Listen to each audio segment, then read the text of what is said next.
Blessed be everyone. Welcome to another YouTube live here in the Mystery Witch School. Today we're talking about identity shifting to help you with your magic, to make your magic better, to make it more powerful, and to get the results that you want from your magic, and also to totally change how you feel about yourself and the world to a much more positive place than where you may be right now. So that's what we're talking about today as I wait for people to come on to the live for YouTube to get all the notifications out there. Welcome to those of you watching the replay. It's good to see you. And if you want to contribute to the conversation and you're watching the replay, you can always pop some comments in the comments field. My name is Sandra. I have been doing Mystery Witch School now since about 2018, the end of 2018. So it's been going a little while now. The YouTube channel is here for you to be part of community every week at this time when we do lives. You can also watch videos on Wicca, witchcraft, shadow work, tarot, and magic and spell crafting. That's pretty much what we talk about on this channel. So if you're interested in any of that, make sure that you subscribe to the channel and hit that like button as well so that it gets out there to other people who are interested in these topics. And also share the videos as well so that it helps the algorithm and it helps the channel grow. Okay, it's just waiting for more people to come on. For those of you who want to know where to start your witchcraft practice, but you're just confused by all of the information out there, or you're just finding it's difficult for you to have a regular practice, I have a free video called How to Start Your Witchcraft Practice. There's a link in the description field below this video, and I will also just put that link in the chat as well. And if spell crafting is just simply more your thing, I have a free PDF called the Spellcaster Checklist, which I've just recently updated. And it's there to help you find ways of casting better spells and how to apply yourself to casting spells and magic in a way that actually helps you obtain what it is that you're wanting from your magic, and understanding a little bit more about how magic really works as opposed to how the fantasy of magic has been deemed to work through, I guess you could say, mainstream culture, Hollywood, and also a lot of myths around magic as well. Okay, so if you are watching the live, please contribute to the chat if you want to. Let me know where you are.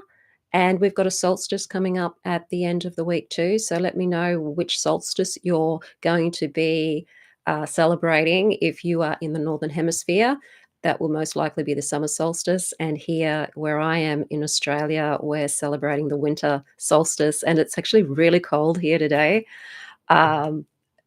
For those of you who understand Fahrenheit, it feels like about 48 degrees Fahrenheit here, which is around 9 degrees Celsius. But that's with the wind chill. It's actually a little bit warmer than that without the wind chill. Hi, Brandy. How are you? Blessed be. So yes, let me know where you are and what you're celebrating for the end of the week when we have the solstice. Okay, we'll get into the concept of what identity shifting actually means. I think that's more of a modern term. I first came across the concept of, if you're trying to manifest anything or doing magic for anything, and this comes back to even the old spell casting, the way that we've been taught spell casting, you visualize that whatever it is that you want, you're already doing, that you already have. And so you would use your visualization skills to imagine that you are driving the car that you're doing the spell for, if you want a car, that you are on the cruise that you want to be on, or whatever it is that you're doing magic for, that you are already experiencing that state. And you use your visualization skills to do that. So that's something we've always known when it comes to magic. A lot of the more modern inquiry into manifestation has come out of the whole law of attraction scene and the new age scene. And there have been people that have really taken it on board to really try and study, what is this? How does it work? And even though we don't really know how it works, we know that what seems to make it work or what seems to make it more successful. And people like Joe Dispenza, for example, have done a lot of research on this, a lot of experimentation, and he's written about, you know, becoming the person you need to be who has the lifestyle that you're wanting to have. And then that has now being coined as identity shifting by other people who've taken that on. People who follow Neville Goddard with the law of assumption have taken on to the idea or concept of identity shifting. But it's not a new concept. It's just that's the name it's given now.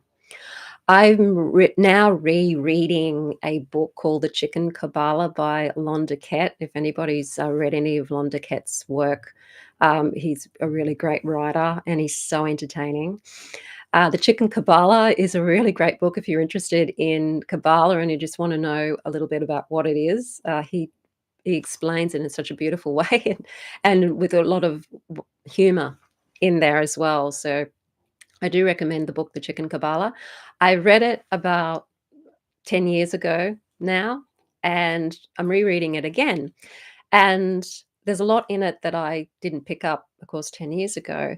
And one of the things I discovered in my reread is identity shifting. And that when you have an idea to create something, you take on the divine role of God, the mind of God, essentially. And then you get all of the other angels, archangels, other beings, or other parts of yourself into creating it. And so the idea of identity shifting is something that's Kabbalistic, and it's part of a lot of the esoteric knowledge that we have in Western magical tradition and most likely in other traditions as well. It's just not called that.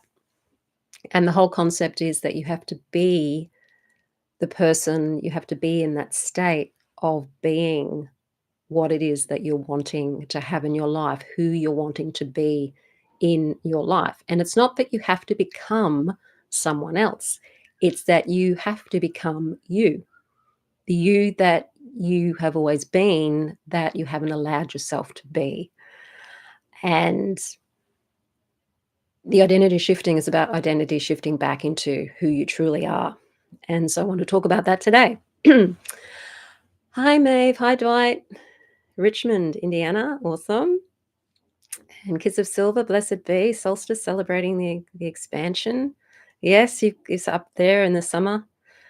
Storm Witch, blessed be. Awesome. So yeah, keep saying hello in the comments. And if you have any questions as we go, or any of your own experiences, or anything that you've realized yourself, or any shifts you've acknowledged in yourself from doing magic and from doing the work, then please let me know. So the concept of identity shifting is a process.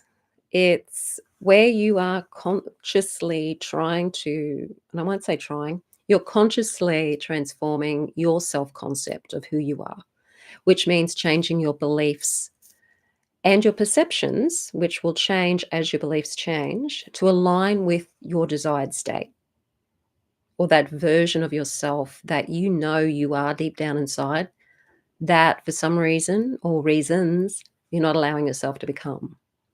And magic is a transformational thing. Whenever you do a spell and you put yourself in the wish fulfilled, you put yourself in that alternate reality, you are changing yourself. You are spelling yourself. As much as you may think you're spelling situations or circumstances or people, you're actually spelling yourself as well. So it's something that works on you too, not just on the perceived outside world. So it involves changing how you see yourself, but also how you think about yourself. Adopting new behaviors, the behaviors of the person who has that thing that you're doing the magic for, or has that lifestyle that you're wanting to create, or has that love that you want to create. And as a result of you shifting your thoughts about yourself, you start to cultivate emotions that support that identity you wish to embody. So you become more confident. You would become more you, more the real you. You might be more outgoing you, or you might be somebody that pulls back and spends more time with yourself, depending on what it is that you need to experience what it is that you're wanting to experience in your life. So this is something that does change you, and every time you do a spell, it changes you if you're doing this process when you're doing your spell crafting. So magic changes us. So it's assuming the identity of your desired state and acting as if you already have that goal. And it's something that you have to work at consistently aligning your thoughts and feelings and actions with what it is that you're wanting and that new identity or true identity, uh, and aligning that on a consistent basis that helps you then become and have and experience that outcome that you're wanting to have and experience. This is something that within the magical, within high magic, we've always known that magic and mysticism have always been about changing who we are and becoming more of who we are. In times past, the way that people went about it may be slightly different to how we go about it. And in modern times, it's probably explained differently. It's also being distorted when the more mainstream religions take it on and they start to really distort it and pretty much mangle it and turn it into something that's completely different to what it's supposed to be. um, but the whole idea with mysticism and magic is that you know thyself, that you know who you truly are and become who you truly are and create the life that you truly want to create. Okay. Hi, Ronald. Eckhart, Indiana. Awesome. Elkhart, Indiana. So, what it requires is a fundamental belief change. So, changing your core beliefs about yourself. So, this means changing your mindset, your attitudes, and behaviors into the mindset, attitudes, and behaviors of the person who has that thing that you want or has that lifestyle or whatever it is. And the whole idea of the shadow work path, the witchcraft path, the spiritual path is to find out who you truly are and to become the person that you know deep down inside you are. And that self reflection that we do a lot of is trying to tap into who that person truly is. But there's a lot of beliefs and fears that block you from actually being that person and having those things. We have some really crazy beliefs that go on. I recently had a request for my tapping channel, which is another YouTube channel that I have called Sandra Inman Tapping. And the request was to do a tapping video to help release and change the belief that it's not safe to be healthy. Because that is not an uncommon belief with people who struggle with a lot of health problems. There can be learned behavior, learned beliefs and assumptions that one picks up from childhood that can have you believing that it's not safe to actually be healthy. It could be because when you were a child, it was the only way you could get attention or love or care from a parent was to be ill or sick. And so the subconscious mind then believes that that's the only way that you can be lovable. There could be a case that there may be rivalry or had jealousy or something in your upbringing somewhere where it doesn't feel safe to be healthy because it's going to upset somebody who somehow gets some gain from you not being well. So these beliefs actually have a reason behind them, even though they sound absolutely crazy. We have them about health, we have them about love, we have them about money.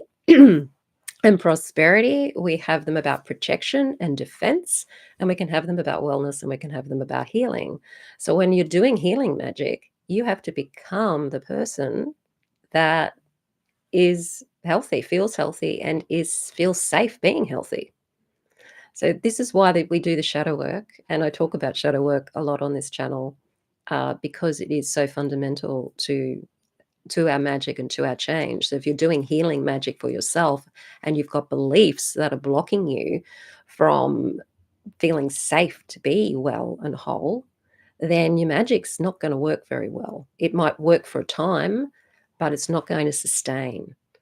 And that brings in the whole reason why I created the Witch's Guide to Magic course, because in that course I go into a lot more detail about this kind of thing for health and wellness, for prosperity and success, love, romance, and also protection and defense. And I'll talk about that course at the end of the live if you're interested in it. But it really is to help you know that if you've got blockages to these things because there's fears there or beliefs there or ideologies there, uh, or rules, we even have rules. We create rules around what we can and what we can't have and what we can and can't do, and those rules interfere with the magic. So all of these things interfere with spellcasting and spellcrafting, and this is something that we have to understand. Another thing about magic is that it always comes at a price. It's not something that comes without the price of effort, your time, and your energy. Those things are the price of magic: time, effort, energy. You have to put those things into magic in order to have success in magic, particularly if it's something that you're struggling to achieve. Some magic's really easy. Some magic, you just have to think of something and it turns up because you don't have any issues around it, so it's easy. Then there's other magic that's not so easy. Okay, so we've got it is very important, the shadow work, absolutely important. That's why I talk a lot about shadow work and why I have a shadow work course as well. What did I miss? I just got here. That's okay, I'm just talking. You'll pick it up. Or you can just watch the beginning again on the replay. So we're talking about the identity shifting and the fundamental belief change that you have to have in order to have this identity shifting, and why your belief change is so important to you.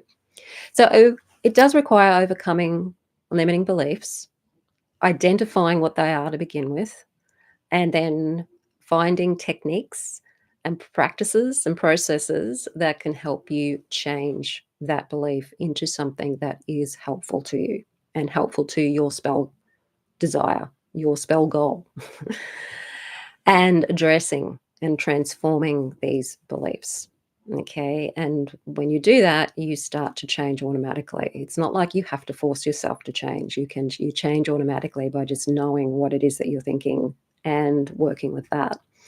When you're looking at belief creates emotion. So the emotions are chemicals that run through the nervous system, and they're created by our beliefs, which create what we're thinking about. So when you're thinking about something, like for example, if I was to say, think of an orange, just think of an orange. I'm sure that you're having the experience now in your body of tasting what that orange tastes like.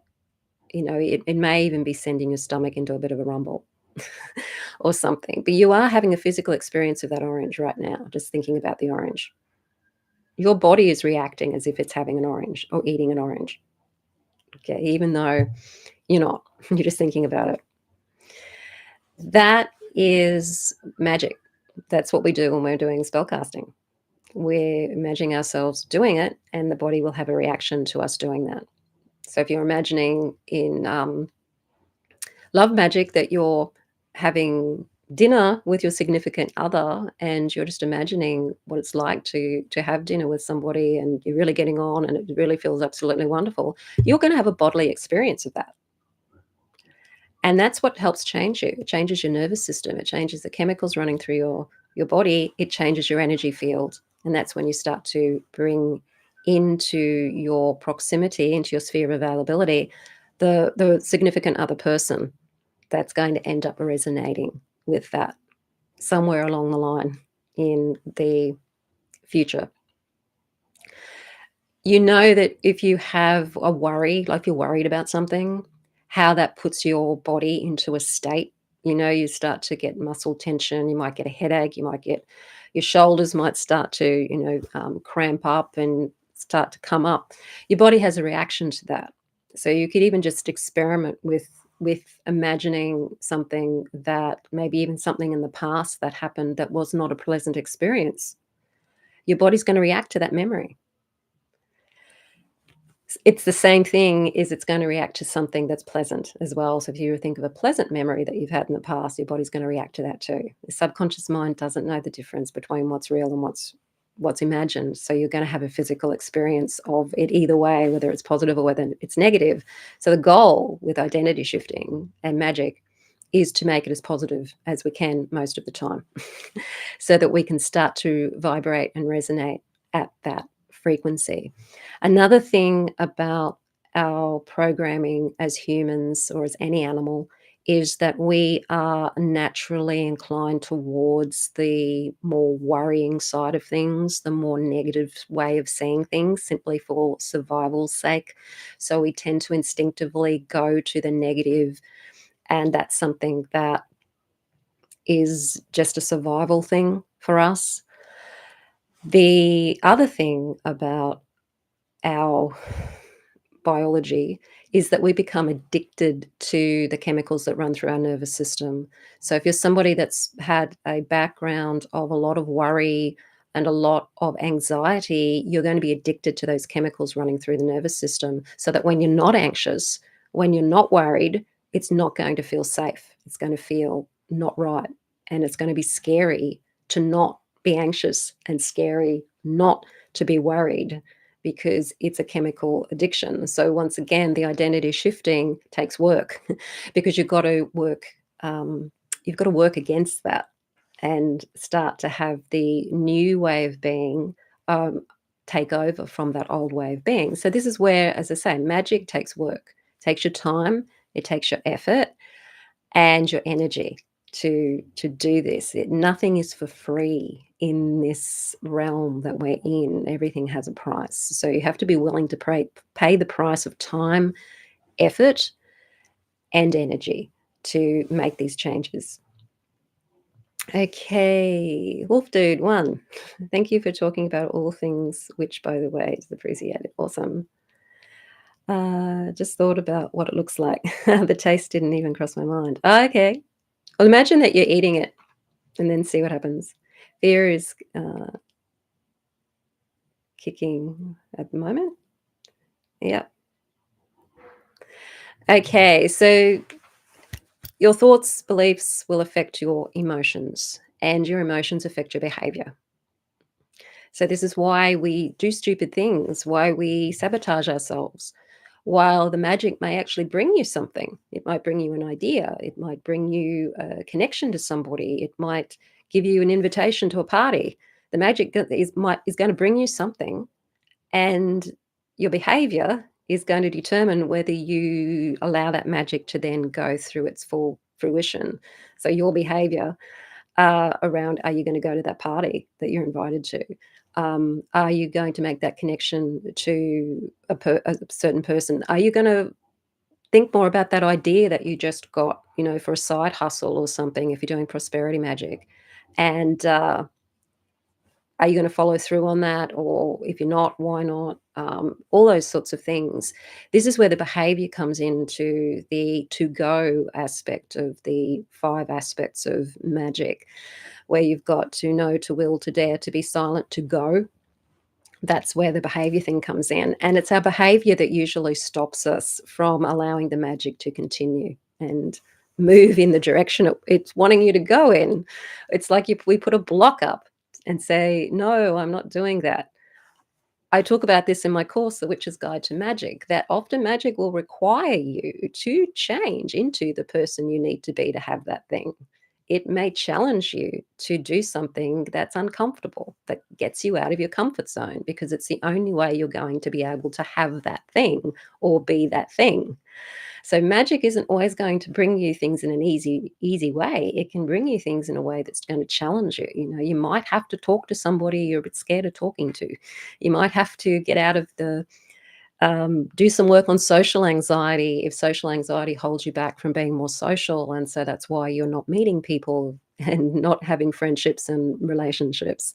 Magic may be requiring you to make some changes within yourself to be able to become the person that has those things. So magic isn't necessarily going to be the easy option to what it is that you're wanting.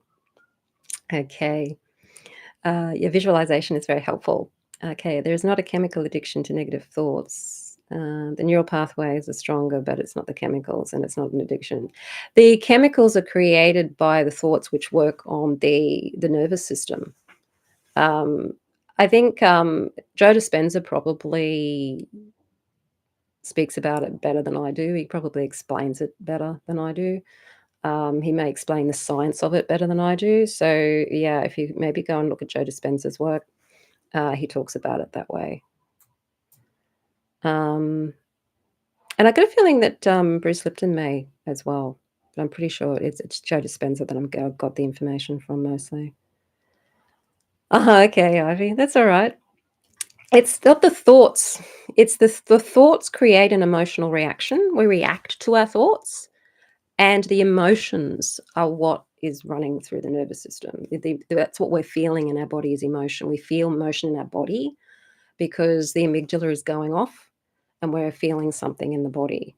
And we can become addicted to that feeling from an ego perspective. Okay. It's like it's not safe not to feel that because back in the past, we learned that we needed to feel fear or worry or anxiety in order to be safe because it is a safety mechanism. And that if we didn't act on that as children, perhaps in an abusive upbringing, then we would get more abuse. And that carries with us into adulthood. Um, so I hope that makes sense. Um, okay, so behavioral changes. So all those things have to change. But how do you do that? And there's lots of different ways that people find works for them, and not every way works for everybody. And there's also a lot of no one really knows why things work or how things work yet. There's still so much we don't know. And some people grab on to thinking that this thing works this way when it doesn't necessarily work that way. It could work another way. So there's so many different things that you can do out there that can help you make these changes. A lot of people find affirmations helpful. So if you're wanting to feel more love for yourself, that's the sort of person you'd like to be, somebody who actually just can accept who you are and not be constantly judging yourself all the time or feeling that you're not good enough. You could use affirmations, you could use reframes. You can use visualization to imagine yourself being the person that you want to be, being in that situation. And I'll give you some ways that you can do that in a minute. Other modalities that I have found have helped have been things like hypnotherapy, which actually works with the subconscious mind. NLP is pretty good, and emotional freedom technique as well has certainly helped me. I've seen the changes it's made in my life, and I've seen the changes that it's made in my clients, people that I've worked with, coaching, and how it's changed. We don't really know how it works. All we do know is that it does seem to calm the nervous system down, and it does seem to, through that method, it changes things. So we don't really know how it does it. We just know from experience that it seems to do it. And that's tricky because I know with the whole sort of scientism thing, they're always wanting to look at, well, how does this work? And if they can't figure out how it works, then they believe it doesn't work or that it's not happening, which is really crazy because a lot of the things that we've discovered, or even electricity, for example, you can't see that. And so people once upon a time wouldn't have believed that existed either until we had the technology to be able to harness it. Okay. And of course, consistency and persistence. You need to put in the time and put in the effort and be consistent and living as if. you already have what it is, or you already are the person that experiences those things, especially if you're wanting a complete change in your life somehow. If you're wanting a more prosperous life, then it's really feeling into what it feels like to be somebody who is prosperous, who has money, that if you need to spend it, it's there and you can spend it and it's not a big deal. It's very hard to get from a poverty mentality to a prosperity mentality, and it takes a lot of time and it takes a lot of work. But some of the ways that you can do this when you're doing it on your own is to just ask these sorts of questions and just to get a bit curious. So if you're planning on doing a spell to have success at something, for example, maybe it is to have some artistic success.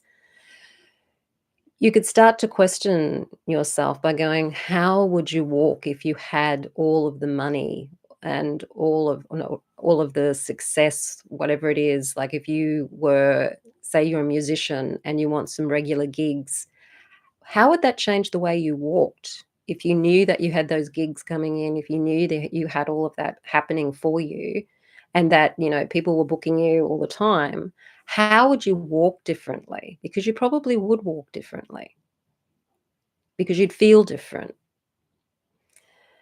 So how would you walk? And when you discover through putting yourself in a situation and physically acting as if you are in that situation, you'll notice that your body changes, your posture will change. And then one of the ways that you can then go and try and change things is to then just adopt that posture without imagining anything. And that posture will help change the way that you feel because it's so embodied. Our emotions are so embodied.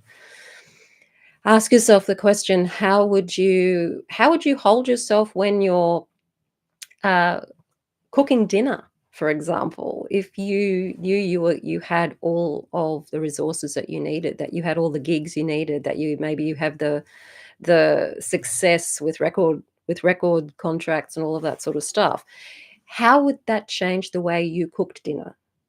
How would that change the way you just do ordinary everyday things? How would that change that? Uh, how would you think and speak to yourself if you already had that thing? How would you be talking to yourself? Would you be saying to yourself, "Oh, that's too expensive," if it's a monetary thing? Uh, what would you be saying to yourself? Would you be saying, "Oh, that's too expensive"? Or could you perhaps change that to, even if physically at this point in time in reality you can't afford it, you could say, "I could I could have that. I could have it. I could have it." And feel what it would be like to just be able to go and buy it, even though at this stage in reality you may not be able to do that. But what would that feel like? Be- And imagine yourself in that situation. How would you feel about your day if you already had what it is that you wanted? How would that? How would your day be?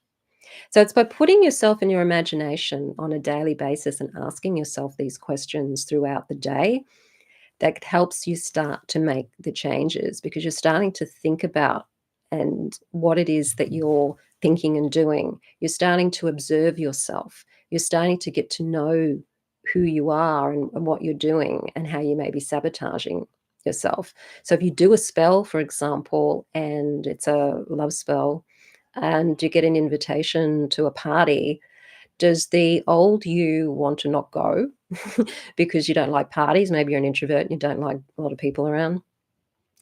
But what does the person who has the relationship or who has that sense of self-value and self-love, what would that person do? Maybe they'd go to the party.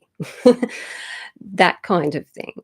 Um, that's how you start to change yourself without necessarily having to go and do a lot of, intense navel gazing. It's about just asking yourself those questions and imagining that you already have it and then doing that thing. So cooking dinner, you know, as if you already have that music contract or whatever it is that you're looking for, that you already have that success, that you already have that relationship, that you already have that feeling of well-being. How does that make you cook dinner differently? Just simple, really tiny little things like that. Okay, hi, Vern. Okay, where are we? What does a beginner need to know that's fresh on the path? Any tips would help, although I guess I'm answering my own question while listening to you. Okay, yeah, well, yeah.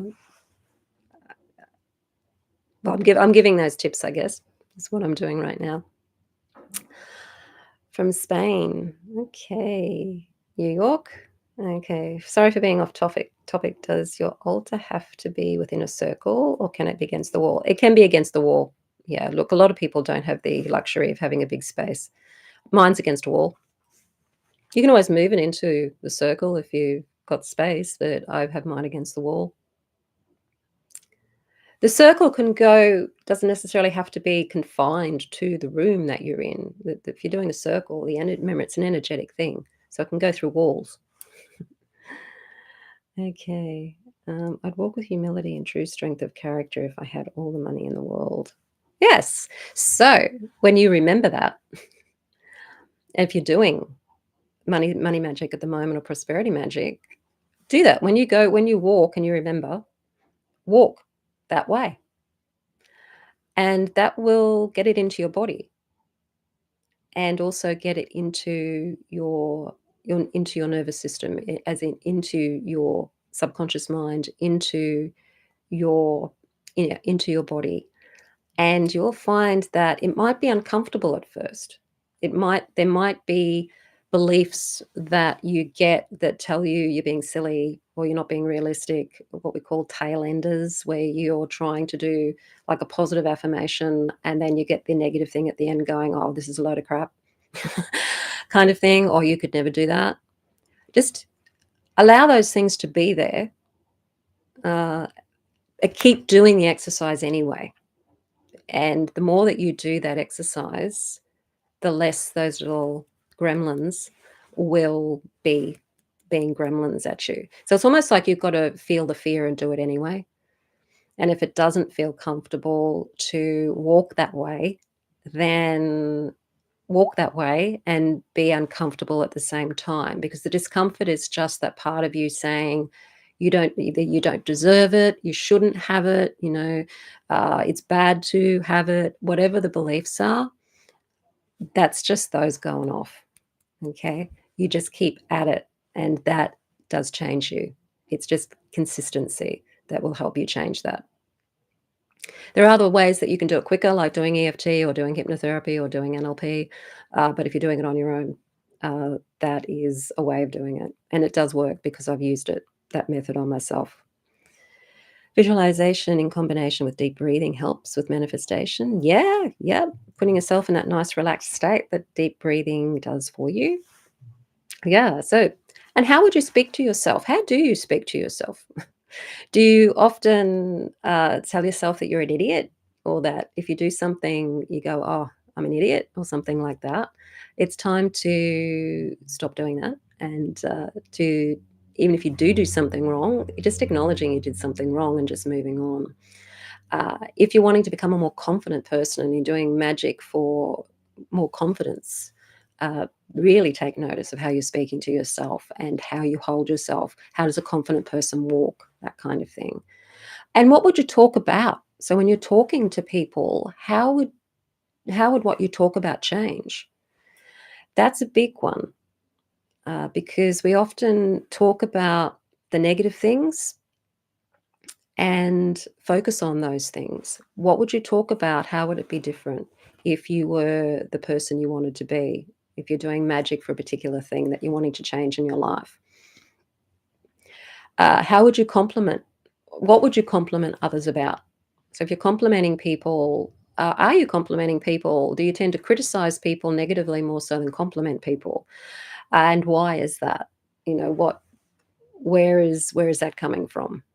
Uh, would you be more on the stage of seeing the more positive things and complimenting people, or do you complain? So if you're somebody who's doing magic for, again, love, how would you be more complimentary? And how do you complain? Where are all the complaints in your life? Because those complaints are just reinforcing the beliefs that you can't have something, or that you could never have it. And beliefs do feel real. They feel real. What kind of questions would you ask yourself?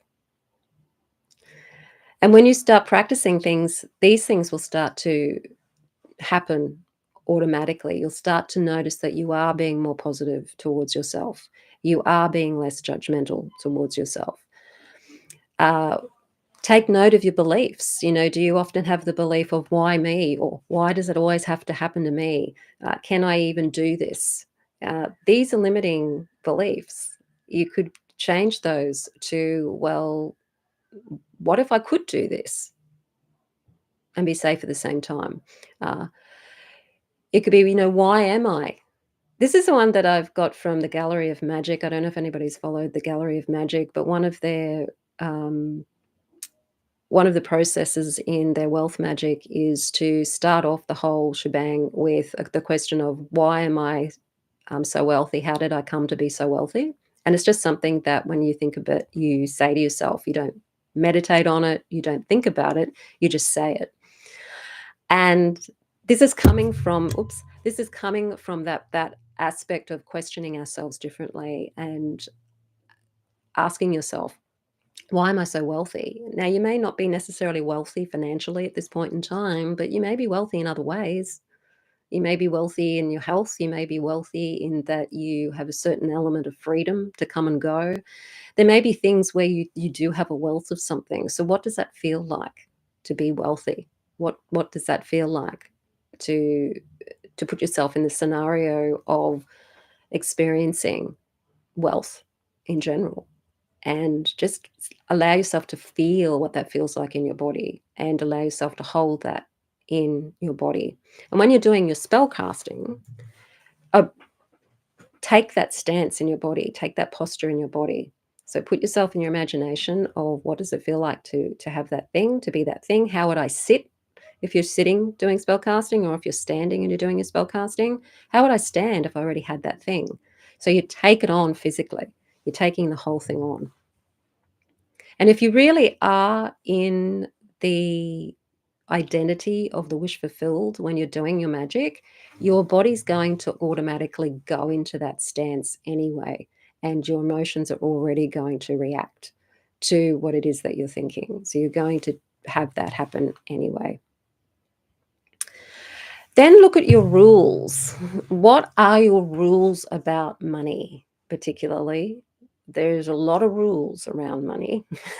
So what are yours? And how are they interfering with your magic, if it's money magic you struggle with? If there's rules around health or wellness, what are your rules around that? Some of the rules around money, for example, can be, I can't have a lot of money because I'm a spiritual person, and spiritual people shouldn't have a lot of money. Some of the rules can be, and this is a rule that I've heard somebody acknowledge in a description, was Wiccans shouldn't do magic for money. That's a rule that that person has. That's their rule. I don't know where they got it from, but it's their rule. And the problem with rules and vows is that we stick to them, and we will not move or budge from them. So even looking at our rules, we need to question them. Is this rule helping me with my prosperity magic? No. Or maybe I need to change it. Do I want to keep the rule? If I want to keep the rule, great, keep the rule. But know that that rule is probably going to modify the results that you get from your prosperity magic. The same with any of the other topics like love and romance. What are your rules around love and romance?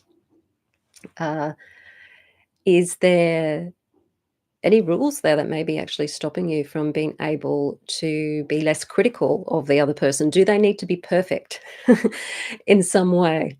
Are there rules around that? And if there are, then you're probably going to be very disappointed because there is nobody is perfect. So just having a look. I mean, some rules are necessary. You may find are helpful to you. Other rules may not be helpful at all. And we've learned all of these things from past experiences.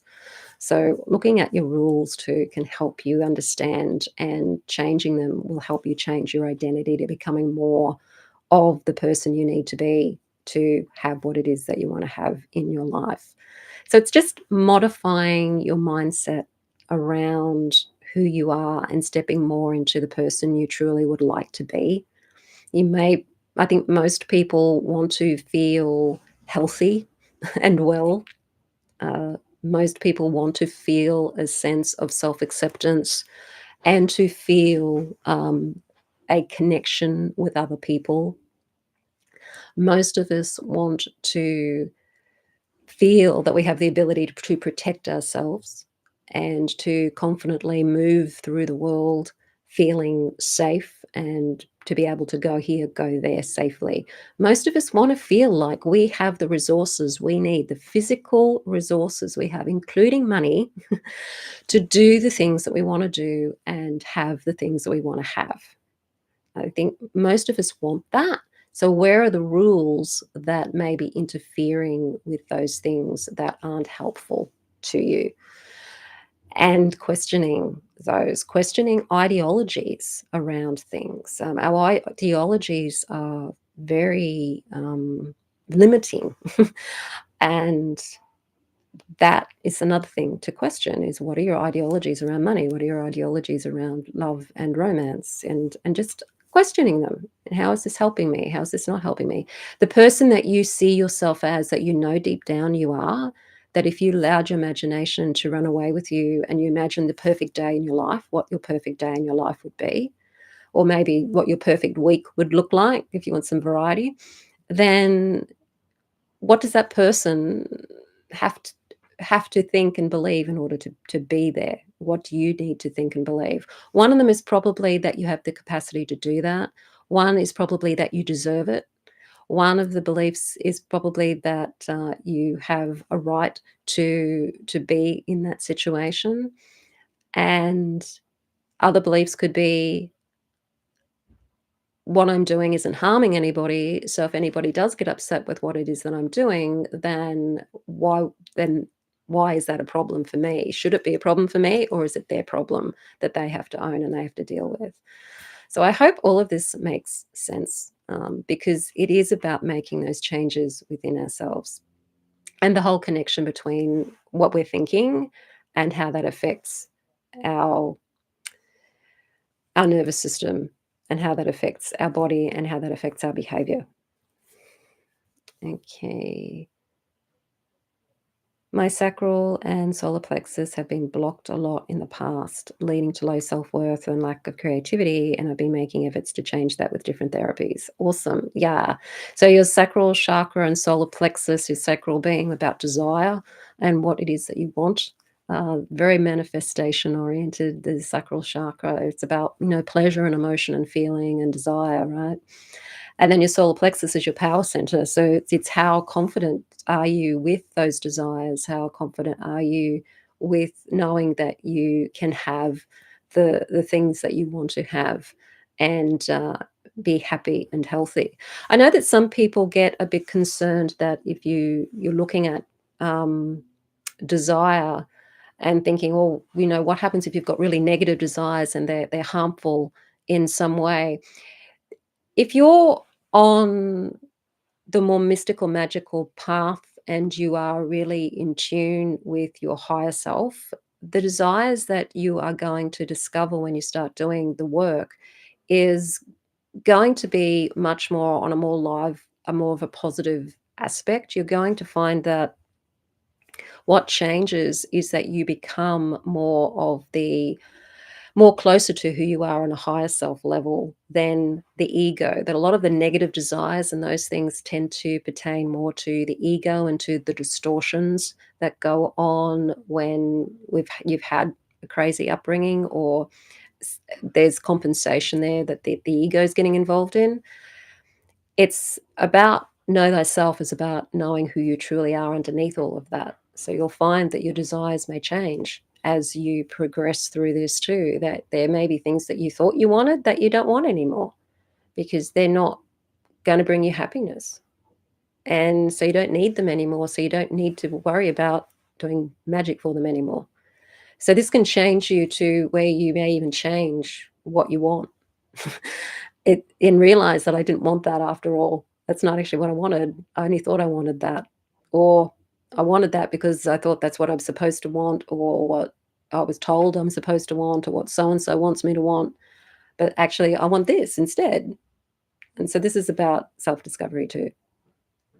Okay, it's good questioning all these things from time to time. Yeah, absolutely. To see, where you are at.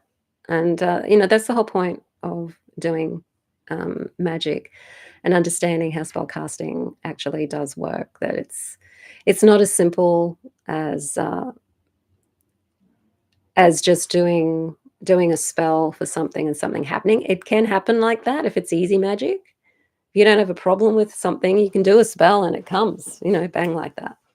Sometimes things happen and you haven't even done the spell. You're just thinking about doing the spell. You might be thinking, I might do a spell for that. And you start to think about, what am I going to need? What am I going to use? And then it happens anyway. It's usually because it's an easy thing to come to you. It's already there in your sphere of availability. It's not a big deal.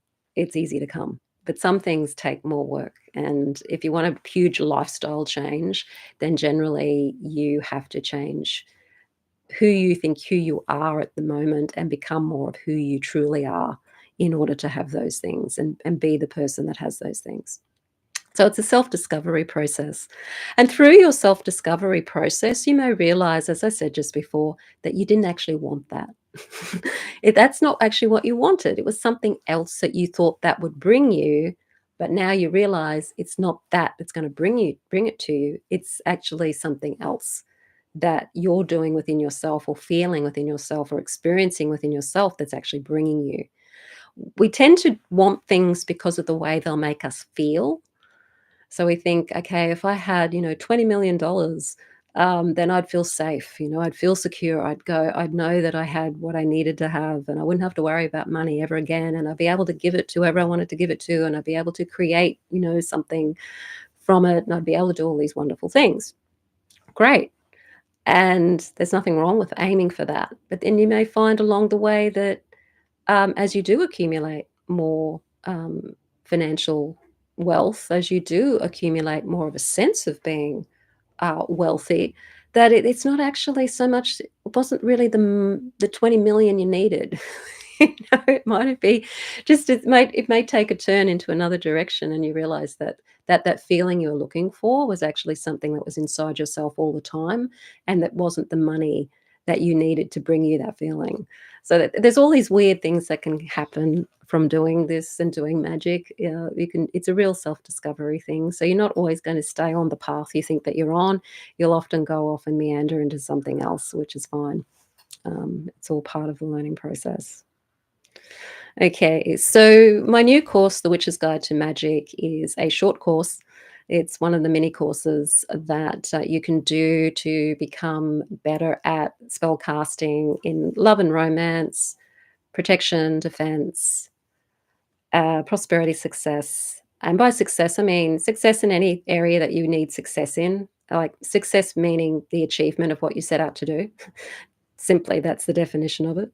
So that can be success in landing a job. It could be success in athletic success, artistic success, success. Maybe you've got to do a public speaking event, success at that, just it could be success at anything you set out to do, is what I mean by success. And that's in with the prosperity magic, because they kind of go together.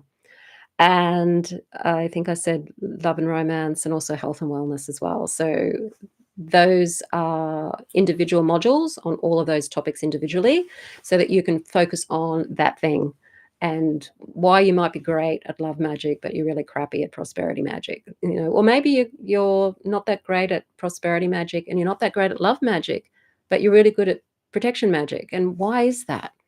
And then you'll start to discover why that is, because your self-value and your sense of self-love isn't very good. So that's going to affect your relationships and your money.